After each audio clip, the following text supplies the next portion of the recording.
Friends, vangibath.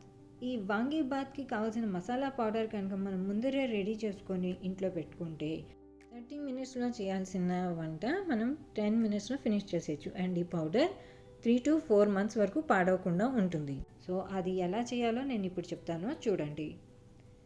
దీనికి కావాల్సింది 200 grams శనగపప్పుని నేను కడాయిలో నూనె లేకుండానే వేయించాను.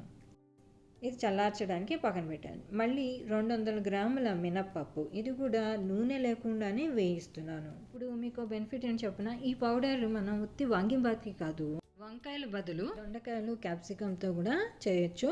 అలానే వేరే కూరల్లో కూడా వేసుకోవచ్చు. వాంగీబాత్ నా పద్ధతిలో ఎలా చేశానో నేను వీడియో పోస్ట్ చేశాను, అది డిస్క్రిప్షన్ బాక్స్లో లింక్ పెట్టాను, చూడండి. నెక్స్ట్ 150 grams ధనియాలు, అవి కూడా నూనె లేకుండానే వేయిస్తున్నాను. ఇంకా 2 teaspoon ఆయిల్ వేసి 50 గ్రాముల బ్యాడిగే ఎండుమిరపకాయలు వేసేసి వేగిస్తున్నాను.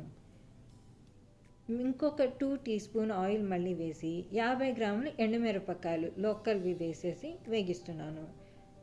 100 గ్రాములు మీరు ఒకటే టైప్ ఆఫ్ ఎండుమిరపకాయలు వేయించవచ్చు. నేను కలర్ కోసమని బ్యాడిగే వాడుతున్నాను. ఇవి వేగుతున్న టైంలో నేను గింజల్ని లాస్ట్లో వేసి వేయిస్తున్నాను, లేకపోతే మాడిపోతాయి. అందుకని నేను ఇట్లా చేస్తున్నాను. ఇప్పుడు 1 teaspoon ఆయిల్ వేసి 50 గ్రాముల దాల్చిన కూడా వేసి వేయిస్తున్నాను. మంచిగా వేగింది. నెక్స్ట్ 1 teaspoon ఆయిల్ వేసి 6 లవంగాలు 6 ఇలాచీస్ కూడా కొంచెం వేయించేసేసి పక్కన పెట్టాను. ఇవన్నీ కూడా కంప్లీట్గా చల్లారిపోవాలి. ఇంకా మిక్సీ జార్ తీసుకొని అన్ని ఇంగ్రీడియంట్స్ కూడా గ్రైండ్ చేసేసి పౌడర్ చేస్తున్నాను.